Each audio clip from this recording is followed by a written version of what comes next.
ಅಹಮದಾಬಾದ್ನಲ್ಲಿ ಇಂದು ನಡೆದಿರುವಂತಹ ಭೀಕರ ವಿಮಾನ ದುರಂತಕ್ಕೆ ಹಲವು ಕಾರಣಗಳನ್ನು ನೀಡಲಾಗ್ತಿದೆ. ವಿಮಾನದ ಹಾರಾಟಕ್ಕೂ ಮುನ್ನ ಪ್ರಯಾಣಿಕರ ಸೇಫ್ಟಿಯಿಂದ ಹಿಡಿದು ವಿಮಾನದ ಹಾರಾಡುವ ಸಾಮರ್ಥ್ಯವನ್ನ ಕೂಡ ಪರೀಕ್ಷಿಸಿನೇ ರನ್ವೇಗೆ ಕಳಿಸಿರ್ತಾರೆ. ಆದರೂ ಈ ಅಪಘಾತಕ್ಕೆ ಏನು ಕಾರಣ, ಏನೆಲ್ಲ ತಾಂತ್ರಿಕ ಸಮಸ್ಯೆಗಳು ಉಂಟಾಗಿರಬಹುದು ಅನ್ನೋದರ ಕಂಪ್ಲೀಟ್ ಡೀಟೇಲ್ಸ್ ಇಲ್ಲಿದೆ ನೋಡಿ. ಗುಜರಾತ್ನ ಅಹಮದಾಬಾದ್ನಲ್ಲಿ ಏರ್ ಇಂಡಿಯಾ ವಿಮಾನ ಪತನವಾಗಿದ್ದು 241 ಮಂದಿ ಮೃತಪಟ್ಟಿದ್ದಾರೆ. ಪೈಲಟ್, ಸಿಬ್ಬಂದಿ ಸೇರಿ ನೂರಾರು ಪ್ರಯಾಣಿಕರು ಸಾವನ್ನಪ್ಪಿದ್ದಾರೆ. ಸದ್ಯ ಈ ಘಟನೆಗೆ ಕಾರಣವೇನು ಎಂಬ ಚರ್ಚೆಯು ಜೋರಾಗಿದೆ. ಈ ಬೆನ್ನಲ್ಲೇ ಏರ್ ಇಂಡಿಯಾ ವಿಮಾನದಲ್ಲಿ ಮೊದಲೇ ತಾಂತ್ರಿಕ ದೋಷ ಇತ್ತು ಎಂದು ಪೈಲಟ್ ಹೇಳಿದ್ದನಂತೆ. ಆದರೆ ವಿಮಾನ ಟೇಕ್ ಆಫ್ ಆದ 20 ನಿಮಿಷದಲ್ಲೇ ಮಾಹಿತಿ ನೀಡಿದ್ದಾರೆ. ಟೇಕ್ ಆಫ್ ಆದ ಬಳಿಕ ಅಹಮದಾಬಾದ್ನಲ್ಲಿ ವಿಮಾನ ಪತನವಾಗಿದೆ. ವಿಮಾನ ಪತನ, 241 ಮಂದಿ ದುರ್ಮರಣ.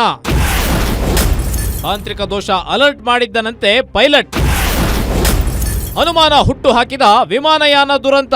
ಅಹಮದಾಬಾದ್ನಲ್ಲಿ ಏರ್ ಇಂಡಿಯಾ ವಿಮಾನವು ದುರಂತಕ್ಕೀಡಾಗಿದ್ದು ದೇಶದಲ್ಲೇ ಬಹುದೊಡ್ಡ ಮಹಾ ದುರಂತವೇ ನಡೆದು ಹೋಗಿದೆ. ಏರ್ಪೋರ್ಟ್ನಿಂದ ವಿಮಾನವು ಕಾರಣಾಂತರಗಳಿಂದ 29 ನಿಮಿಷಗಳು ತಡವಾಗಿ ಹೊರಟಿತ್ತು ಎಂಬ ಅಂಶವು ಬೆಳಕಿಗೆ ಬಂದಿದೆ.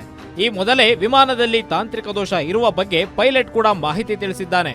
ಆದರೆ ಕೆಲವು ತಜ್ಞರು ಏರ್ ಇಂಡಿಯಾ ವಿಮಾನಕ್ಕೆ ವಿಮಾನದ ಹಿಂದಿನ ಭಾಗ ಬಡಿದಿದೆ, ಇಲ್ಲ ಹಕ್ಕಿಗಳು ಡಿಕ್ಕಿಯಾಗಿ ಘಟನೆ ನಡೆದಿದೆ ಎಂದಿದ್ದಾರೆ. ಹೀಗೆ ದುರಂತದ ಬಗ್ಗೆ ಹಲವು ಅನುಮಾನಗಳೇ ಹುಟ್ಟುಕೊಂಡಿವೆ. ಇಂದು ಅಹಮದಾಬಾದ್ನಲ್ಲಿ ನಡೆದಿರುವ ವಿಮಾನ ದುರಂತಕ್ಕೆ ಪ್ರಮುಖ 4 ಕಾರಣಗಳಿರಬಹುದು ಎಂದು ಹೇಳಲಾಗ್ತಾ ಇದೆ. ಒಂದು, ವಿಮಾನದ ಇಂಜಿನ್ಗೆ ಹಕ್ಕಿ ಬಡಿದಿರುವ ಸಾಧ್ಯತೆ ಇರಬಹುದು. ಎರಡನೇದಾಗಿ ಇಂಜಿನ್ನಲ್ಲಿ ಆಟೋಮೇಷನ್ನಲ್ಲಿ ಸಮಸ್ಯೆಯಾಗಿರುವ ಸಾಧ್ಯತೆ ಇದೆ.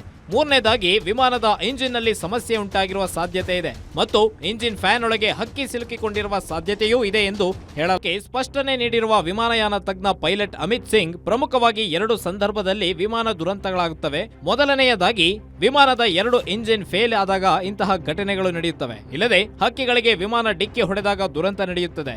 ಈ 2 ಸಂದರ್ಭಗಳಲ್ಲಿ ಇಂತಹ ದುರಂತ ನಡೆಯುತ್ತದೆ.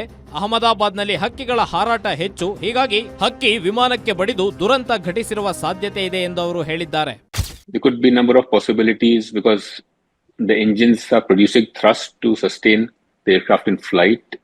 So if an engine failure happens or both engines have failed, but there are in Ahmedabad especially a lot of birds around, if there is a bird hit, and recently elsewhere around the world we have had accidents because of bird hit and both engine failure. ಒಟ್ಟಾರೆ ಭಾರತದ ವಿಮಾನಯಾನ ಇತಿಹಾಸದಲ್ಲಿಯೇ ಇದು ಚರ್ಕಿ ದಾದ್ರಿ ವಿಮಾನ ಅಪಘಾತದ ನಂತರ ನಡೆದ ರಣಭೀಕರ ಅಪಘಾತ ಎನಿಸಿಕೊಂಡಿದೆ. ಅಹಮದಾಬಾದ್ನ ಮಟ್ಟಿಗೆ ಇದು 2ನೇ ಅತಿದೊಡ್ಡ ವಿಮಾನ ದುರಂತ. 1988ರಲ್ಲಿ ಇದೇ ಅಹಮದಾಬಾದ್ನಿಂದ ಹೊರಟಿದ್ದ ಏರ್ ಇಂಡಿಯಾ ವಿಮಾನ ಪತನಗೊಂಡಿತ್ತು.